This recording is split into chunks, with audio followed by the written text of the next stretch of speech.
Memoirs of a Madman by Nikolai Gogol. Translated from the Russian by Claude Field. October 3rd. A strange occurrence has taken place today. I got up fairly late, and when Mara brought me my clean boots, I asked her how late it was. When I heard it had long struck 10, I dressed as quickly as possible.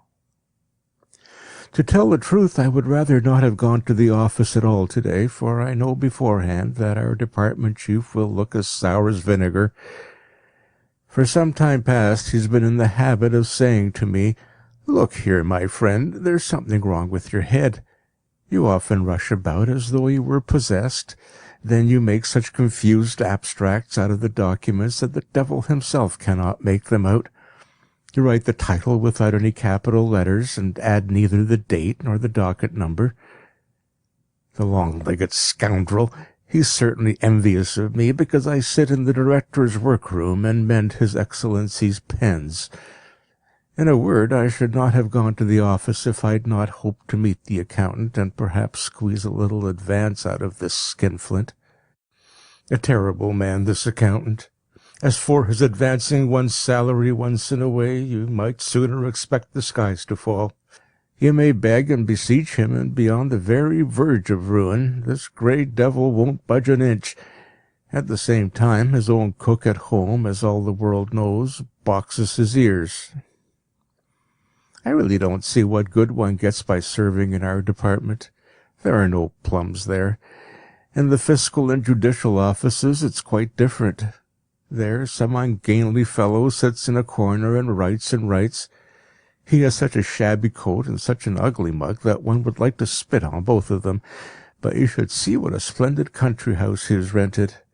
He would not condescend to accept a gilt porcelain cup as a present. "You can give that to your family doctor," he would say. Nothing less than a pair of chestnut horses, a fine carriage, or a beaver fur coat worth 300 roubles would be good enough for him. And yet he seems so mild and quiet, and asks so amiably, "Please lend me your penknife. I wish to mend my pen." Nevertheless, he knows how to scarify a petitioner till he has hardly a whole stitch left on his body. In our office, it must be admitted, everything is done in a proper and gentlemanly way. There's more cleanliness and elegance than one will ever find in government offices. The tables are mahogany, and everyone is addressed as "Sir," and truly, were it not for this official propriety, I should long ago have sent in my resignation. I put on my old cloak and took my umbrella, as a light rain was falling. No one was to be seen on the streets except some women who had flung their skirts over their heads. Here and there one saw a cabman or a shopman with his umbrella up. Of the higher classes, one only saw an official here and there. One I saw at the street crossing, and thought to myself, "Ah, my friend, you're not going to the office, but after that young lady who walks in front of you. You're just like the officers who run after every petticoat they see." As I was thus following the train of my thoughts, I saw a carriage stop before a shop just as I was passing it. I recognized it at once. It was our director's carriage. "He has nothing to do in the shop," I said to myself. "It must be his daughter." I pressed myself close against the wall. A lackey opened the carriage door, and, as I had expected, she fluttered like a bird out of it. How proudly she looked right and left! How she drew her eyebrows together and shot lightnings from her eyes! Good heavens! I am lost, hopelessly lost. But why must she come out in such abominable weather? And yet they say women are so mad on their finery. She didn't recognize me. I had wrapped myself as closely as possible in my cloak. It was dirty and old-fashioned, and I would not have liked to have been seen by her wearing it. Now they wear cloaks with long collars, but mine has only a short double collar, and the cloth is of inferior quality. Her little dog could not get into the shop, and remained outside. I know this dog. Its name is Maggie. Before I'd been standing there a minute, I heard a voice call, "Good day, Meggie." Who the deuce was that? I looked around and saw two ladies hurrying by under an umbrella, one old, the other fairly young. They had already passed me when I heard the same voice say again, "For shame, Meggie." What was that? I saw Meggie sniffing at a dog which ran behind the ladies. The deuce, I thought to myself. I'm not drunk. That happens pretty seldom. "No, Fidel, you are wrong," I heard Meggie say quite distinctly. I was ruff, ruff. I was ruff, ruff, ruff, very ill. What an extraordinary dog! I was, to tell the truth, quite amazed to hear it talk human language. But when I considered the matter well, I ceased to be astonished. In fact, such things have already happened in the world. It is said that in England a fish put its head out of water, and said a word or two in such an extraordinary language that learned men have been puzzling over them for 3 years, and have not succeeded in interpreting them yet. I also read in the paper of 2 cows who entered a shop and asked for a pound of tea. Meanwhile, what Meggie went on to say seemed to me still more remarkable. She added, "I wrote to you lately, Fidel. Perhaps Polkan did not bring you the letter." Now, I'm willing to forfeit a whole month's salary if I ever heard of dogs writing before. This has certainly astonished me. For some little time past I hear and see things which no other man has heard and seen. I will, I thought, follow that dog in order to get to the bottom of the matter. Accordingly, I opened my umbrella and went after the 2 ladies. They went down Bean Street, turned through Citizen Street and Carpenter Street, and finally halted on the Cuckoo Bridge before a large house. I know this house. It is Sverkov's. What a monster he is! What sort of people live there? How many cooks? How many bagmen? There are brother officials of mine also. They're packed on each other like herrings, and I have a friend there, a fine player on the cornet. The ladies mounted to the 5th story. Very good, thought I. I will make a note of the number in order to follow up the matter at the first opportunity. October 4th. Today is Wednesday, and I was, as usual, in the office. I came early on purpose, sat down, and mended all the pens. Our director must be a very clever man. The whole room is full of bookcases. I read the titles of some of the books. They were very learned, beyond the comprehension of people of my class, and all in French and German. I look at his face, see how much dignity there is in his eyes. I never hear a single superfluous word from his mouth, except that when he hands over the documents he asks, "What sort of weather is it?" No, he is not a man of our class. He is a real statesman. I have already noticed that I am a special favourite of his. If now his daughter also— what folly! Let me say no more about it. I have read the Northern Bee. What foolish people the French are! By heavens, I should like to tackle them all and give them a thrashing. I have also read a fine description of a ball given by a landowner of Kursk. The landowners of Kursk write a fine style. Then I noticed that it was already 12:30, and the director had not yet left his bedroom. But about 1:30 something happened which no pen can describe. The door opened. I thought it was the director. I jumped up with my documents from the seat, and then she herself came into the room. Ye saints, how beautifully she was dressed! Her garments were whiter than a swan's plumage. Oh, how splendid! A sun, indeed, a real sun. She greeted me and asked, "Has not my father come yet?" Oh, what a voice! A canary bird! A real canary bird! "Your Excellency," I wanted to exclaim, "don't have me executed, but if it must be done, then kill me rather with your own angelic hand." but God knows why I could not bring it out, so I only said, "No, he has not come yet." She glanced at me, looked at the books, and let her handkerchief fall. Instantly I started up, but slipped on the infernal polished floor and nearly broke my nose. Still I succeeded in picking up the handkerchief. Ye heavenly choirs, what a handkerchief! So tender and soft, of the finest cambric. It had the scent of a general's rank. She thanked me, and smiled so amiably that her sugar lips nearly melted. Then she left the room. After I'd sat there about an hour, a flunkey came in and said, "You can go home, Mr. Ivanovitch. The director has already gone out." I cannot stand these lackeys. They hang about the vestibules and scarcely vouchsafe to greet one with a nod. Yes, sometimes it is even worse. Once one of these rascals offered me his snuff-box without even getting up from his chair. "Don't you know, then, you country bumpkin, that I'm an official and of aristocratic birth?" This time, however, I took my hat and overcoat quietly. These people naturally never think of helping one on with it. I went home, lay a good while on the bed, and wrote some verses in my note. "'Tis an hour since I saw thee, and it seems a whole long year. If I loathe my own existence, how can I live on, my dear?" I think they're by Pushkin. In the evening I wrapped myself in my cloak, hastened to the director's house, and waited there a long time to see if she would come out and get into the carriage. I only wanted to see her once, but she did not come.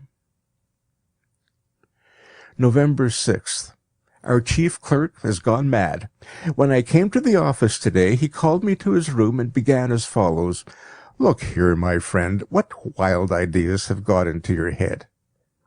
"How? What? None at all," I answered. "Consider well. You are already past 40. It is quite time to be reasonable. What do you imagine? Do you think I don't know all your tricks? Are you trying to pay court to the director's daughter? Look at yourself and realize what you are, a nonentity, nothing else. I would not give a kopeck for you. Look well in the glass. How can you have such thoughts with such a caricature of a face?" May the devil take him! Because his own face has a certain resemblance to a medicine bottle, because he has a curly bush of hair on his head, and sometimes combs it upwards, and sometimes plasters it down in all kinds of queer ways, he thinks that he can do everything. I know well. I know why he's angry with me. He is envious. Perhaps he's noticed the tokens of favor which have been graciously shown me. But why should I bother about him? A counsellor! What sort of important animal is that? He wears a gold chain with his watch, buys himself boots at 30 roubles a pair. May the deuce take him! Am I a tailor's son or some other obscure cabbage? I am a nobleman. I can also work my way up. I'm just 42, an age when a man's real career generally begins. Wait a bit, my friend. I too may get to a superior's rank, or perhaps, if God is gracious, even to a higher one. I shall make a name which will far outstrip yours. You think there are no able men except yourself? I only need to order a fashionable coat and wear a tie like yours, and you would be quite eclipsed. But I have no money. That is the worst part of it. November 8th. I was at the theatre. The Russian House Fool was performed. I laughed heartily. There was also a kind of musical comedy which contained amusing hits at barristers. The language was very broad. I wonder the censor passed it. In the comedy, lines occur which accuse the merchants of cheating. Their sons are set to lead immoral lives and to behave very disrespectfully toward the nobility. The critics also are criticized. They are said only to be able to find fault, so that authors have to beg the public for protection. Our modern dramatists certainly write amusing things. I'm very fond of the theatre. If I have only a kopeck in my pocket, I always go there. Most of my fellow officials are uneducated boors, and they never enter a theatre unless one throws free tickets at their head. One actress sang divinely. I thought also of... but silence. November 9th. About 8 o'clock, I went to the office. The chief clerk pretended not to notice my arrival. I, for my part, also behaved as though he were not in existence. I read through and collated documents. About 4 o'clock, I left.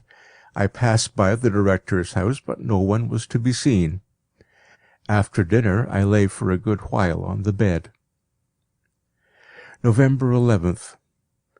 Today I sat in the director's room, mended 23 pens for him and for her excellence, his daughter, 4 more.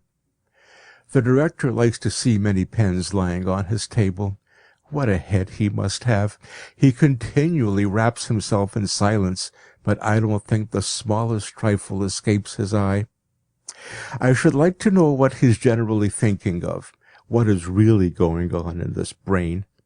I should like to get acquainted with the whole manner of life of these gentlemen, and get a closer view of their cunning courtiers' arts, and all the activities of these circles. I have often thought of asking His Excellence about them, but the deuce knows why. Every time my tongue failed me, and I could get nothing out but my meteorological report. I wish I could get a look into the spare room whose door I so often see open. And a second small room behind the spare room excites my curiosity. How splendidly it's fitted up! What a quantity of mirrors and choice china it contains!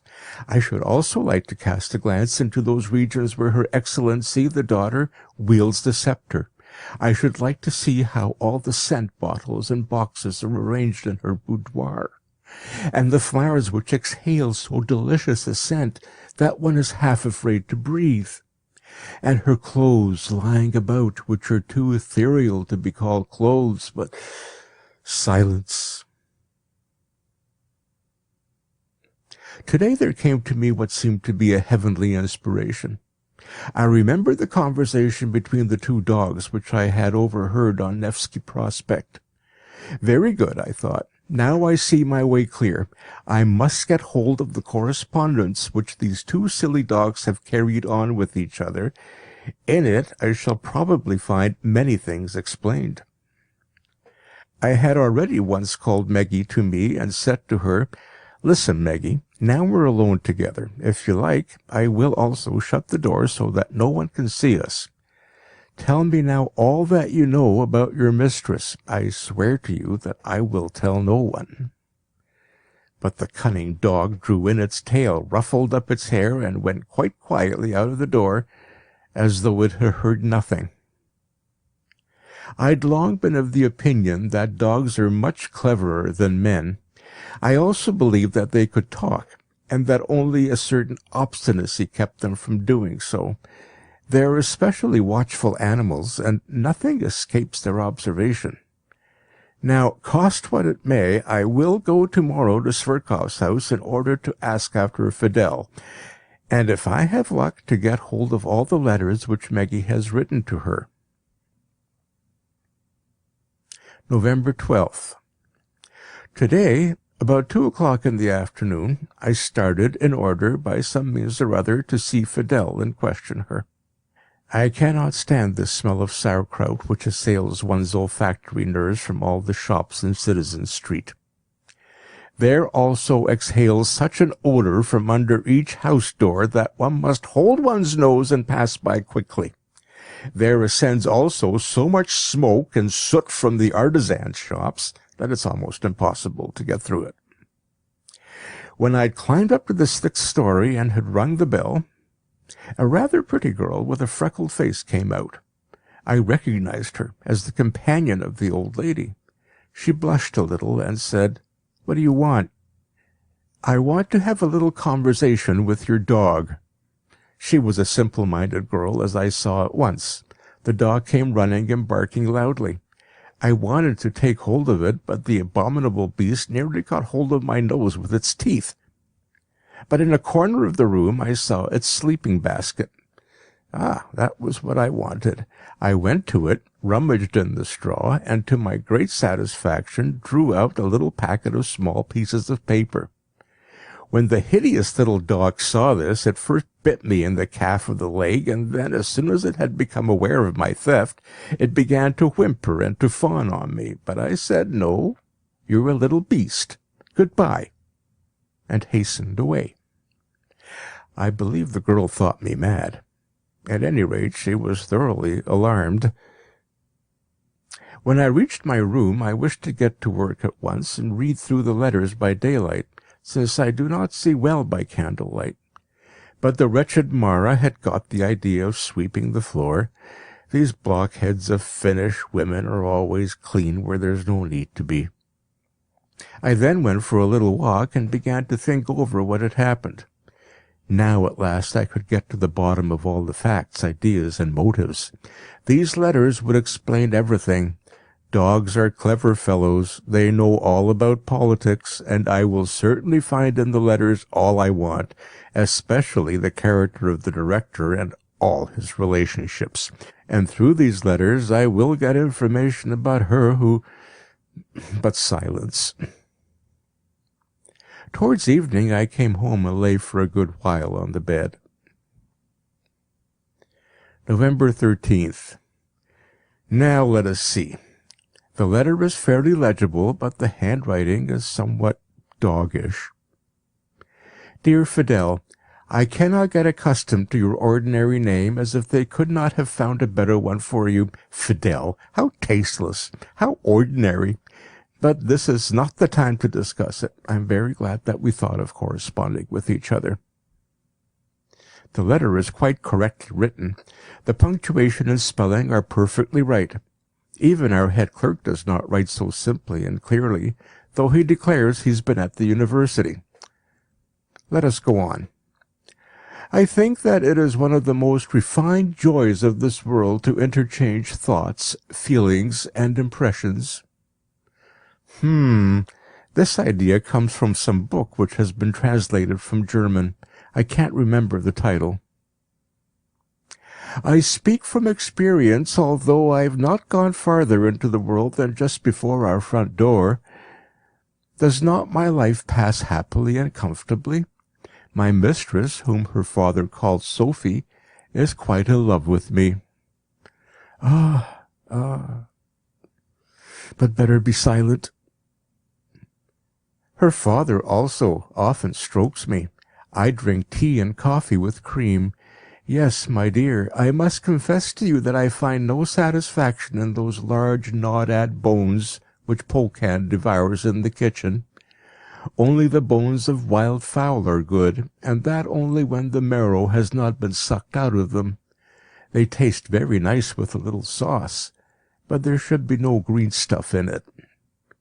But I know nothing worse than the habit of giving dogs balls of bread kneaded up. Someone sits at table, kneads a bread ball with dirty fingers, calls you, and sticks it in your mouth. Good manners forbid your refusing it, so you eat it. With disgust, it is true, but you eat it. The deuce! What is this? What rubbish! As if she could find nothing more suitable to write about. I'll see if there's anything more reasonable on the second page. I am quite willing to inform you of everything that goes on here. I've already mentioned the most important person in the house, whom Sophie calls Papa. He's a very strange man. Ah, here we are at last. Yes, I knew it. They have a politician's penetrating eye for all things. Let us see what she says about Papa. A strange man. Generally he is silent. He only speaks seldom, but about a week ago he kept on repeating to himself, "Shall I get it or not?" In one hand he took a sheet of paper, the other he stretched out as though to receive something, and repeated, "Shall I get it or not?" Once he turned to me with the question, "What do you think, Meggie?" I did not understand in the least what he meant, sniffed at his boots, and went away. A week later he came home with his face beaming. That morning he was visited by several officers in uniform who congratulated him. At the dinner table he was in a better humor than I've ever seen him before. Ah, he's ambitious then. I must make a note of that. Pardon, my dear, I hasten to conclude, etc., etc. Tomorrow I will finish the letter. Now, good morning. Here I am again at your service. Today, my mistress, Sophie— oh, we'll see what she says about Sophie. Let us go on. Was in an unusually excited state. She went to a ball, and I was glad that I could write to you in her absence. She likes going to balls, although she gets dreadfully irritated while dressing. I cannot understand, my dear, what is the pleasure in going to a ball. She comes home from the ball at 6 o'clock in the early morning, and to judge by her pale and emaciated face, she's had nothing to eat. I could, frankly speaking, not endure such an existence. If I could not get partridge with sauce, or the wing of a roast chicken, I don't know what I should do. Porridge with sauce is also tolerable, but I can get up no enthusiasm for carrots, turnips, and artichokes. The style is very unequal. One sees at once that it has not been written by a man. The beginning is quite intelligent, but at the end the canine nature breaks out. I will read another letter. It's rather long, and there's no date.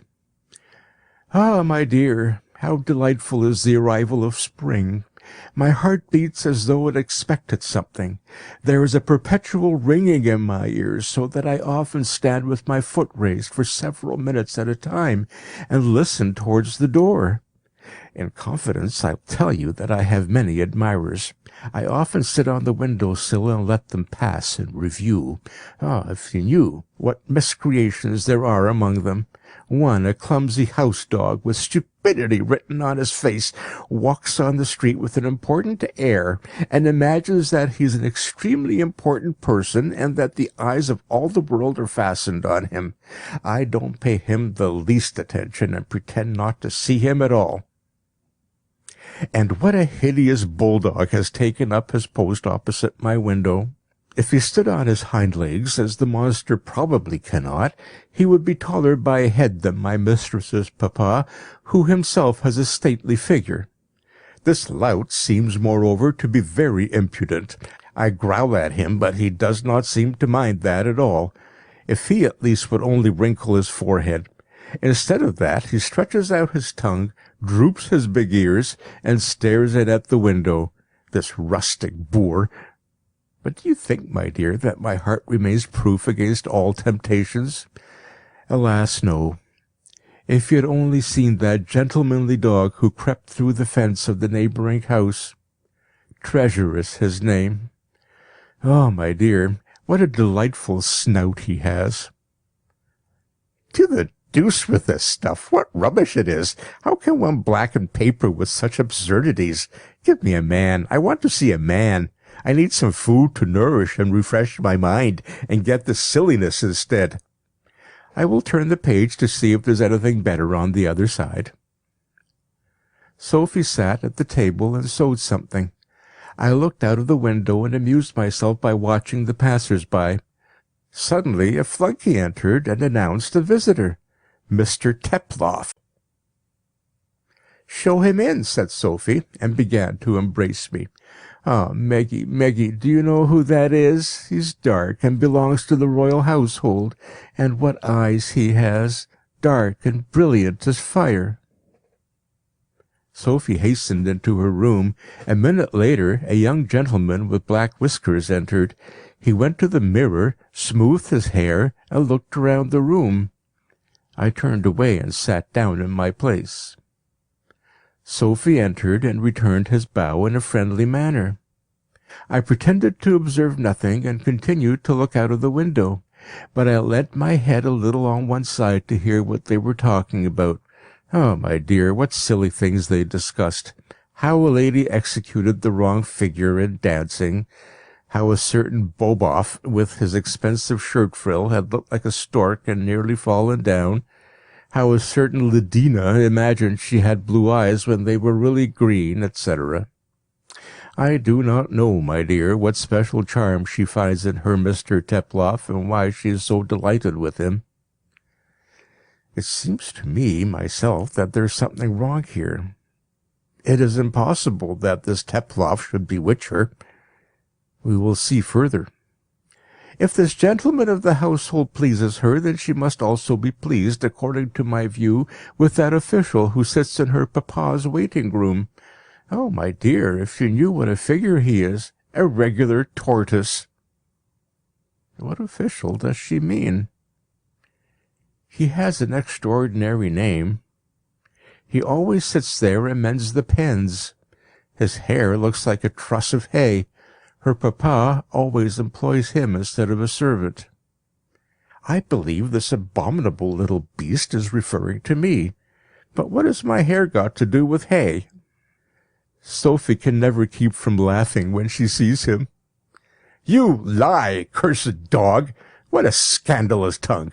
As if I did not know that it's envy which prompts you, and that there is treachery at work. Yes, the treachery of the chief clerk. This man hates me implacably. He has plotted against me. He is always seeking to injure me. I'll look through one more letter. Perhaps it will make the matter clearer.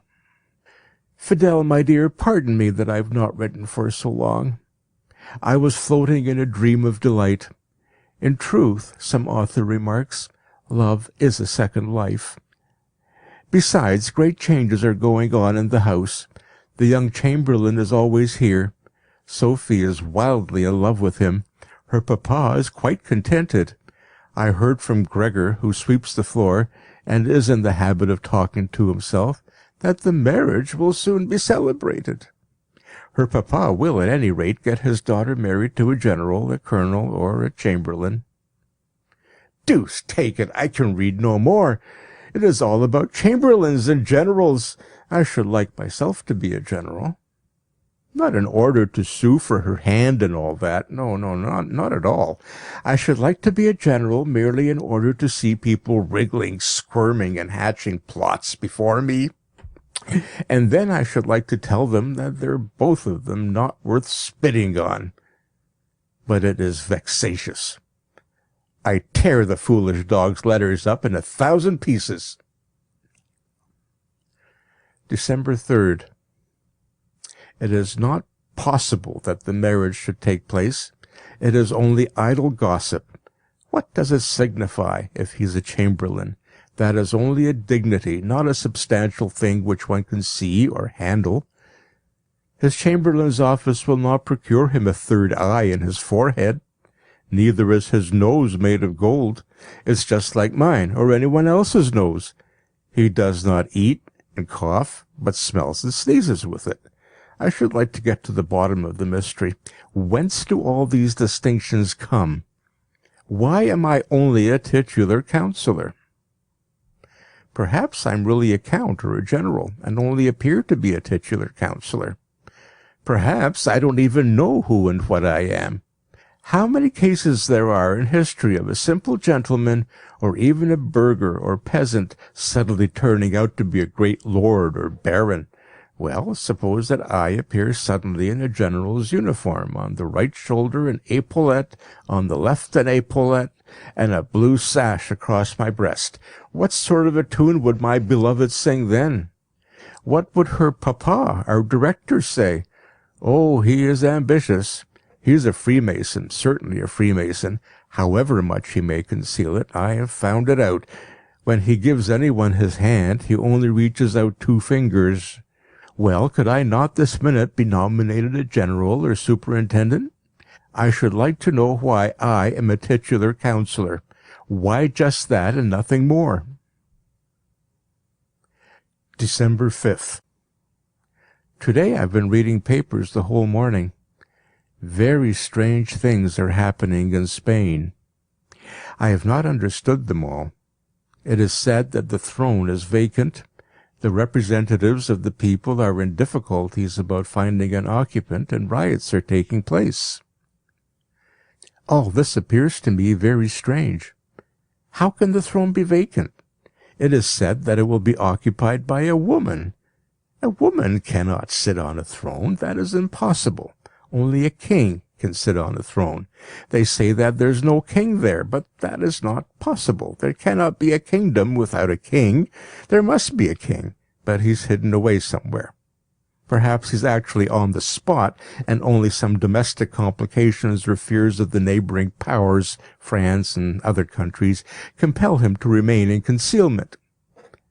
There might also be other reasons. December 8th. I was nearly going to the office, but various considerations kept me from doing so. I keep on thinking about these Spanish affairs. How is it possible that a woman should reign? It would not be allowed, especially by England. In the rest of Europe, the political situation is also critical. The Emperor of Austria.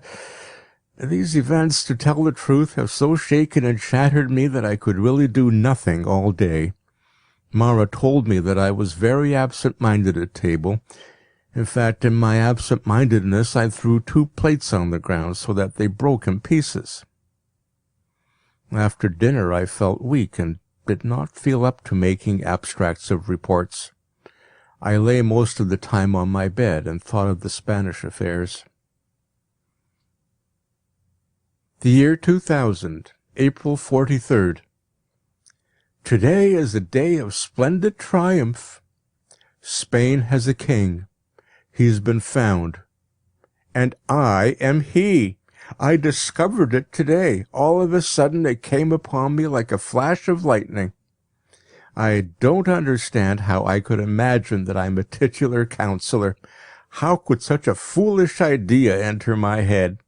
It was fortunate that it occurred to no one to shut me up in an asylum. Now it is all clear, and as plain as a pikestaff. Formerly, I don't know why, everything seemed veil and a kind of mist. That is, I believe, because people think that the human brain is in the head. Nothing of the sort. It is carried by the wind from the Caspian Sea. For the first time I told Mara who I am. When she learned that the King of Spain stood before her, she struck her hands together over her head and nearly died of alarm. The stupid thing had never seen the King of Spain before. I comforted her, however, at once by assuring her that I was not angry with her for having hitherto cleaned my boots badly. Women are stupid things. One cannot interest them in lofty subjects. She was frightened because she thought all kings of Spain were like Philip II. But I explained to her that there was a great difference between me and him. I did not go to the office. Why the deuce should I? No, my dear friends, you won't get me there again. I'm not going to worry myself with your infernal documents any more. Marchember 86. Between day and night. Today the office messenger came and summoned me, as I had not been there for 3 weeks. I went just for the fun of the thing. The chief clerk thought I would bow humbly before him and make excuses. But I looked at him quite indifferently, neither angrily nor mildly, and sat down quietly at my place as though I noticed no one. I looked at all this rabble of scribblers and thought, if you only knew who is sitting among you.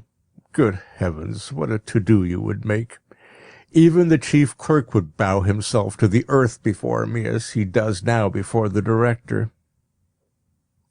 A pile of reports was laid before me, of which to make abstracts, but I didn't touch them with one finger. After a little time there was a commotion in the office, and there a report went round that the director was coming. Many of the clerks vied with each other to attract his notice, but I did not stir. As he came through our room, each one hastily buttoned up his coat, but I had no idea of doing anything of the sort. What is the director to me? Should I stand up before him? Never. What sort of a director is he? He's a bottle stopper and no director, a quite ordinary simple bottle stopper, nothing more. I felt quite amused as they gave me a document to sign. They thought I would simply put down my name, so-and-so clerk. Why not? But at the top of the sheet, where the director generally writes his name, I inscribed Ferdinand the Eighth. in bold characters. You should have seen what a reverential silence ensued. But I made a gesture with my hand and said, "Gentlemen, no ceremony, please." Then I went out and took my way straight to the director's house. He was not at home. The flunkey wanted not to let me in, but I talked to him in such a way that he soon dropped his arms. I went straight to Sophie's dressing room. She sat before the mirror. When she saw me, she sprang up and took a step backwards, but I did not tell her that I was the King of Spain. But I did tell her that a happiness awaited her, beyond her power to imagine, and that in spite of all our enemies' devices we should be united. That was all which I wished to say to her, and I went out.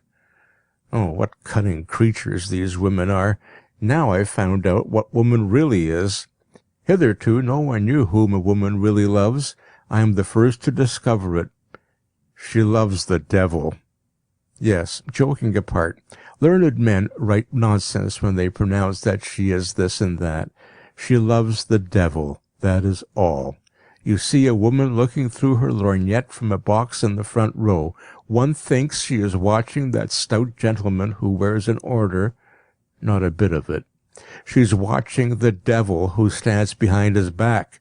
He's hidden himself there and beckons to her with his finger, and she marries him. Actually, she marries him. That is all ambition, and the reason is that there is under the tongue a little blister in which there is a little worm the size of a pin's head, and this is constructed by a barber in Bean Street. I don't remember his name at the moment, but so much is certain that, in conjunction with a midwife, he wants to spread Mohammedanism all over the world, and that in consequence of this a large number of people in France have already adopted the faith of Islam. No date. The day had no date. I went for a walk incognito on the Nevsky Prospect. I avoided every appearance of being the King of Spain. I felt it below my dignity to let myself be recognized by the whole world, since I must first present myself at court. And I was also restrained by the fact that I have at present no Spanish national costume. If I could only get a cloak. I tried to have a consultation with a tailor, but these people are real asses.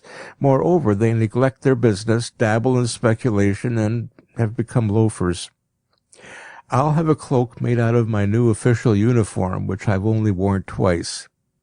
But to prevent this botcher of a tailor spoiling it, I will make it myself with closed doors, so that no one sees me. Since the cut must be altogether altered, I have used the scissors myself. I don't remember the date, and the devil knows what month it was. The cloak is quite ready. Mara exclaimed aloud when I put it on. I will, however, not present myself at court yet. The Spanish deputation has not yet arrived. It would not be befitting if I appeared without them. My appearance would be less imposing. From hour to hour, I expect them. The first. The extraordinary long delay of the deputies in coming astonishes me. What can possibly keep them? Perhaps France has a hand in the matter. It is certainly hostilely inclined. I went to the post office to inquire whether the Spanish deputation had come. The postmaster is an extraordinary blockhead who knows nothing. "No," he said to me, "there's no Spanish deputation here, but if you want to send them a letter, we will forward it at the fixed rate." The deuce! What do I want with a letter? Letters are nonsense. Letters are written by apothecaries. Madrid, February 30th. So, I am in Spain after all. It has happened so quickly that I could hardly take it in. The Spanish deputies came early this morning, and I got with them into the carriage. This unexpected promptness seemed to me strange. We drove so quickly that in half an hour we were at the Spanish frontier. Over all Europe now there are cast-iron roads, and the steamers go very fast. A wonderful country, this Spain. As we entered the first room, I saw numerous persons with shorn heads. I guessed at once that they must be either grandees or soldiers, at least to judge by their shorn heads.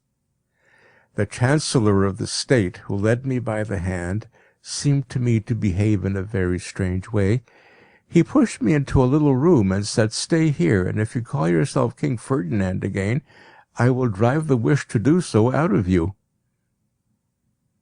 I knew, however, that that was only a test, and I reasserted my conviction, on which the Chancellor gave me 2 such severe blows with a stick on the back that I could have cried out with the pain. But I restrained myself, remembering that this was a usual ceremony of old-time chivalry, when one was inducted into a high position, and in Spain the laws of chivalry prevail up to the present day. When I was alone, I determined to study state affairs. I discovered that Spain and China are one and the same country, and it is only through ignorance that people regard them as separate kingdoms. I advise everyone urgently to write down the word Spain on a sheet of paper. He will see that it is quite the same as China. But I feel much annoyed by an event which is about to take place tomorrow, for at 7 o'clock the earth is going to sit on the moon. This is foretold by the famous English chemist Wellington.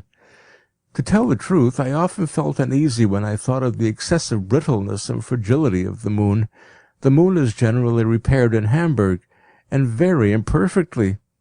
It's done by a lame cooper, an obvious blockhead who has no idea how to do it. He took wax thread and olive oil.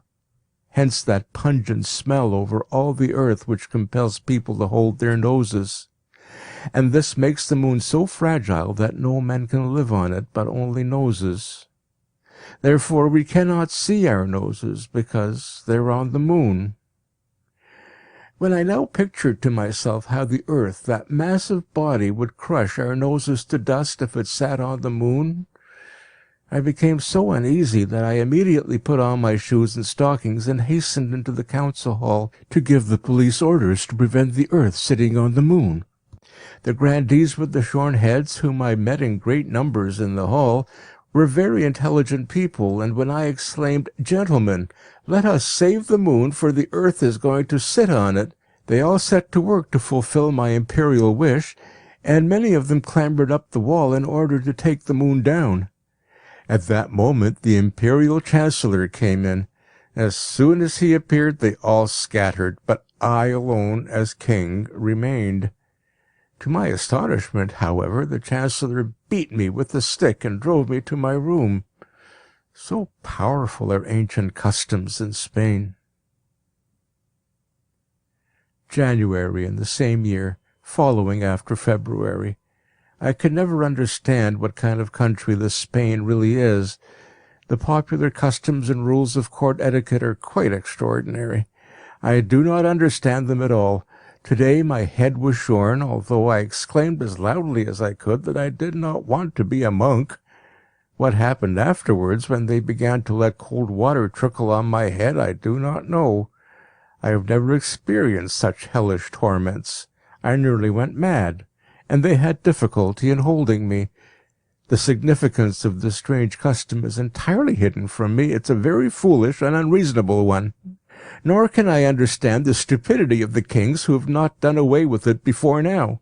Judging by all the circumstances, it seems to me as though I'd fallen into the hands of the Inquisition, and as though the man whom I took to be the Chancellor was the Grand Inquisitor. But yet I cannot understand how the king could fall into the hands of the Inquisition. The affair may have been arranged by France, especially Polignac. He's a hound, that Polignac. He's sworn to compass my death, and now he's hunting me down. But I know, my friend, that you're only a tool of the English. They are clever fellows, and have a finger in every pie. All the world knows that France sneezes when England takes a pinch of snuff. The 25th. Today the Grand Inquisitor came into my room. When I heard his steps in the distance, I hid myself under a chair. When he did not see me, he began to call. At first he called, "Poprishchin." I made no answer. Then he called, Akanti Ivanovitch, titular councillor, nobleman. I still kept silence. Ferdinand VIII, King of Spain. I was on the point of putting out my head, but I thought, no, brother, you shall not deceive me. You shall not pour water on my head again.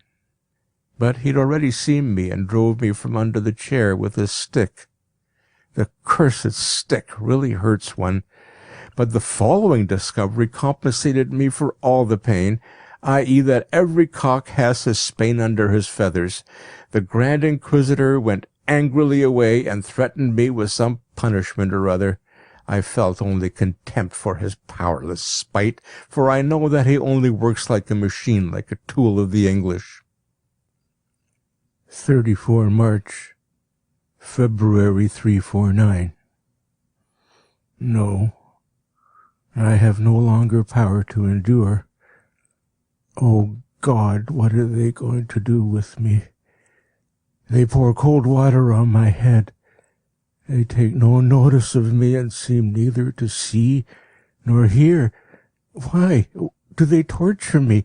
What do they want from one so wretched as myself? What can I give them? I possess nothing. I cannot bear all their tortures. My head aches as though everything were turning round in a circle. Save me. Carry me away. Give me 3 steeds swift as the wind. Mount your seat, coachman. Ring bells, gallop horses, and carry me straight out of this world. Farther, ever farther, till nothing more is to be seen. Oh, heaven bends over me already. A star glimmers in the distance. The forest with its dark trees in the moonlight rushes past. A bluish mist floats under my feet. Music sounds in the cloud. On the one side is the sea, on the other, Italy. Beyond I also see Russian peasants' houses. Is not my parents' house there in the distance? Does not my mother sit by the window? Oh, mother, mother, save your unhappy son. Let a tear fall on his aching head. See how they torture him. Press the poor orphan to your bosom. He has no rest in this world. They hunt him from place to place. Mother, mother, have pity on your sick child. And do you know that the Bey of Algiers has a wart under his nose? End of Memoirs of a Madman by Nikolai Gogol.